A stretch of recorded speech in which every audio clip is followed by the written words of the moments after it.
Custo de vida, emprego e desemprego, cesta básica, tarifas públicas, salário mínimo.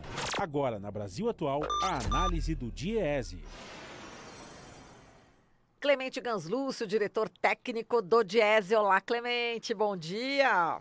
Bom dia, Marilu, bom dia, ouvintes. Maravilha, Clemente, vamos falar aqui do pessoal que trabalha por conta própria, quer dizer que eles recebem menos de um salário mínimo por mês? Bom, Marilu, o mercado de trabalho no Brasil tem uma heterogeneidade, ou seja, uma diversificação de formas de ocupação entre os assalariados com carteira de trabalho assinado, os assalariados sem carteira de trabalho assinado, que são mais ou menos 33 milhões com carteira assinada, 11, 12 milhões sem carteira de trabalho assinado, e há outros 24 milhões de trabalhadores que não são assalariados, mas são os trabalhadores chamados por conta própria ou trabalhadores autônomos.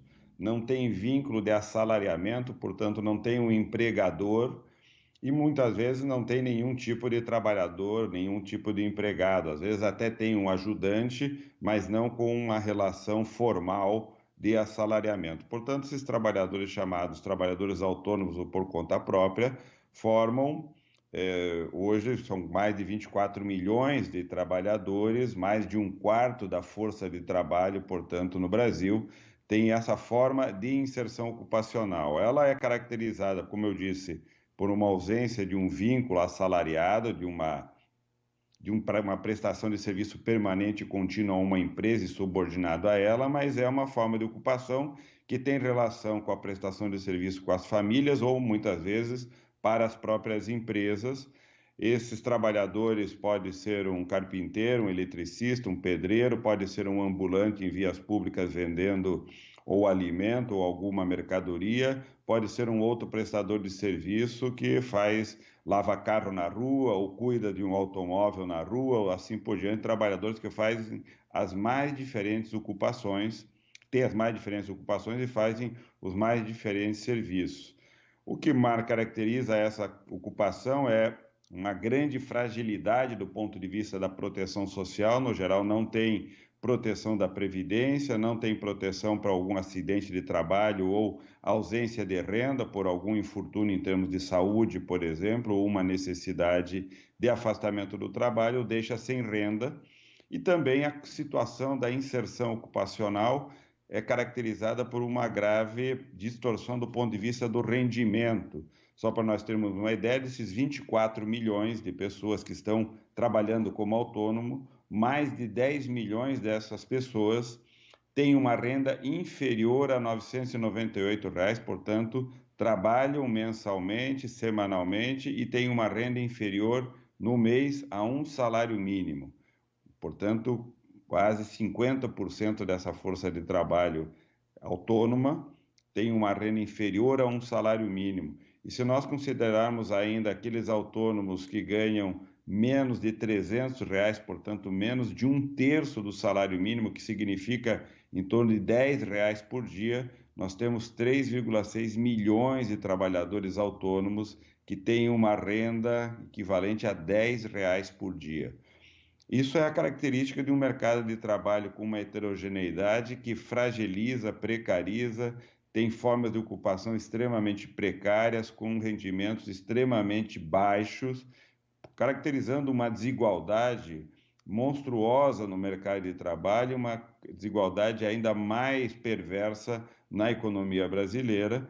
Portanto, nós estamos falando de um quarto da força de trabalho que tem uma inserção ocupacional muito estável, insegura do ponto de vista da proteção social e predominantemente com um rendimento muito baixo, e muitas vezes esse rendimento baixo vem acompanhado de uma instabilidade muito grande. O rendimento muito baixo muitas vezes está associado a jornadas extremamente elevadas. Muitos desses trabalhadores têm jornadas de 10, 12, 15, 16 horas por dia para conseguir ter esse rendimento extremamente baixo, porque se eles não tiverem uma jornada tão extensa, eles não conseguem ter nem essa renda tão baixa que é realizada por esse tipo de atividade. Portanto, é a característica de uma economia que tem uma forma de ocupação que predomina, portanto, é mais de um quarto da força de trabalho, numa inserção ocupacional e de baixa renda, exigindo uma jornada de trabalho muitas vezes muito elevada e extenuante. Pois é, estava vendo aqui, Clemente, estava falando as pessoas, né, que ganham R$ 300 por mês, não dá nem para comprar. Por exemplo, aqui em São Paulo, a cesta básica está R$ 493,16. Nem a cesta básica dá para comprar, né? Como é que vai sobreviver com R$ 300 por mês? É possível isso? É possível porque as pessoas sobrevivem, Marilu, mas Pelo sobrevivem amor de numa Deus. situação que é dramática. Passam fome, não têm onde dormir, vivem debaixo dos viadutos, morando nas ruas, dormindo, ou seja, muitos desses que vivem na rua, que nós vemos dormindo, com o carrinho do lado, com um colchão, com um cobertor, são pessoas que vivem dessa renda, eles vivem nessa condição, eles têm uma renda para ter no máximo a condição de ter um colchão debaixo de um viaduto e dormir na condição que é possível, toma um banho nas valetas, nas águas que correm pela rua. Se a prefeitura oferece algum serviço de assistência, eles têm alguma oportunidade, comem o sopão que alguém oferece também nas ruas, ou seja, essas pessoas montam estratégias de sobrevivência que são verdadeiros heróis, porque resistem a uma situação que, na verdade, do ponto de vista econômico, eles não teriam condição de estar vivos. Estão vivos porque são resistentes, são verdadeiros heróis que conseguem viver com uma renda que não, como você disse, com R$ 300 não é possível nem comprar a cesta básica de alimentos, ou seja, se a cesta básica em São Paulo custa quase R$ 500, com R$ 300 você não compra nem os alimentos, quanto menos todos os demais itens que compõem aquilo que é o gasto que nós temos para o orçamento das nossas despesas para conduzir a vida no dia a dia, seja pessoal, seja na família. Portanto, essa penúria leva à pobreza, à miséria, à desesperança, ao desespero e muitas vezes à violência que marcam as formas de condição de vida que predominantemente crescem na sociedade e crescem nos centros urbanos. Exato, faz lembrar de uma passagem que eu tive ali perto do Armazém do Campo do MST, Clemente, ali no Campos Elíseos. Eu estava com uma amiga no carro, a Lúcia, e chegou uma pessoa pedindo, né, dinheiro. E eu estava sem nada, absolutamente nada, só com o cartão, infelizmente. E a Lúcia deu R$ 5 para ele, né? Olha lá, o que você vai Aham. gastar, né?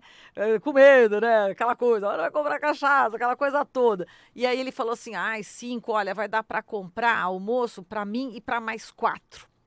Quer dizer, eles são Exatamente. solidários, né, entre eles, né? É isso, Clemente. Exatamente, nós temos muitas vezes, a sociedade tem uma visão muito Sim, distorcida da pobreza, né? Acha que a pobreza é vagabundagem, é o cara que é alcoólatra, é o viciado no crack.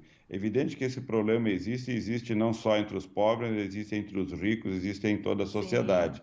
Agora, a pobreza é predominantemente, majoritariamente, o resultado de uma escolha da sociedade que não opta pela distribuição, que não tem solidariedade, que não tem um projeto de desenvolvimento econômico que os inclua como agente econômico, com direito a um bom emprego, a uma boa renda.